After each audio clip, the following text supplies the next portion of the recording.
Hey, hi everyone, welcome to the Code Tab Management. And today we will discuss about the pre-order traversal in a binary tree with example and the code.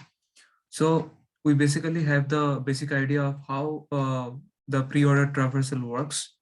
And today we will see that in great detail. So here you first start with the root node of the main tree and then get the hold of the left subtree and then the right subtree.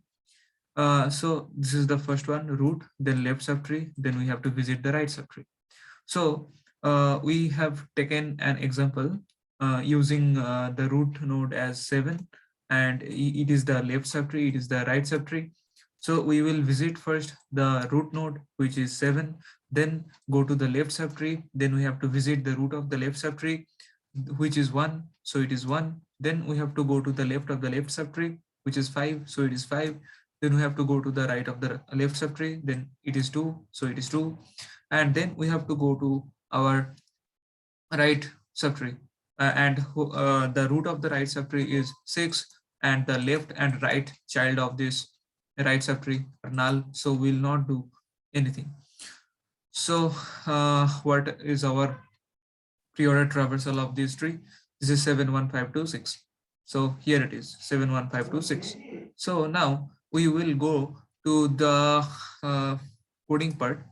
So this is the coding part.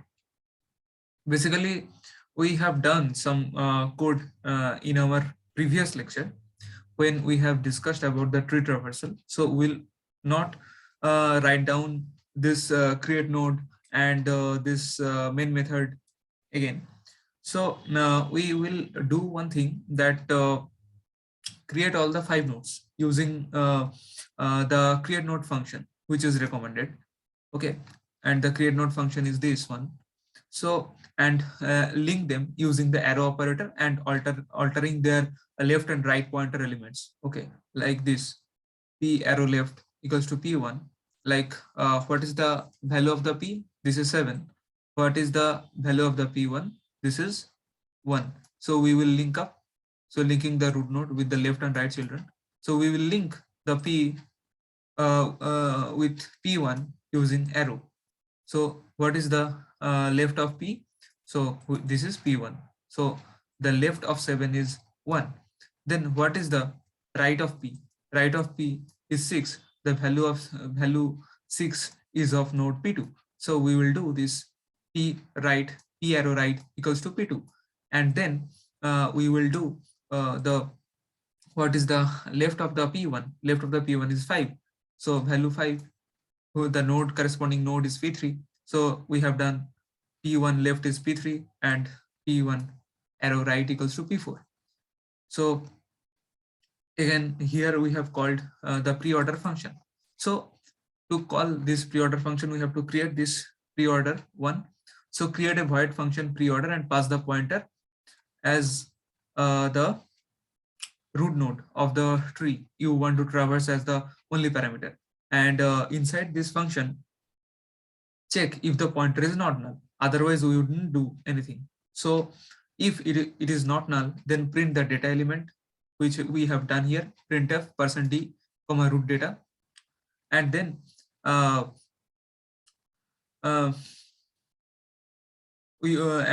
so here print the data element of the root struct node by using the array operator. So here it is. Okay, and after you finish visiting the root node, simply call the same function recursively, one for the left and another for the right. Like here, pre-order, we here this is the root arrow left, and here pre-order root arrow right. Okay, so here it is the void pre-order function. Now it is the main function. Now this is the full code, which and the first part we have discussed in the previous lecture. So for revision, I will again explain. Like here we have creating the node where we have passed the data, and here struct node pointer and n for creating a node pointer. Then we have to allocate memory in the heap. So we have done n equals to struct node pointer malloc size of struct node, and then n arrow data equals to data, setting the data. And it is like same we have done, setting the left child to null. So n arrow left equals to null and n arrow right equals to null, setting the right child to null. So and finally return n. So finally returning the created node. So now we will compile it in Dev C++. So this is the full code which one was in this notepad. So I will run it and check the result. Like, see, this is 71526, okay, which we have written down here. Here 71526. So our result is totally correct. So that's for pre-order pre-traversal. I think it is clear to you. So do like, share, subscribe as much as possible. So I think it will be helpful for you. So practice this code once again, and do it. Okay, this for all about the pre-order traversal, as I have discussed theoretically and practically. So bye for that. And in the next lecture, we will discuss about the in-order traversal, then post-order traversal. Many more lectures will come. Okay, bye for now.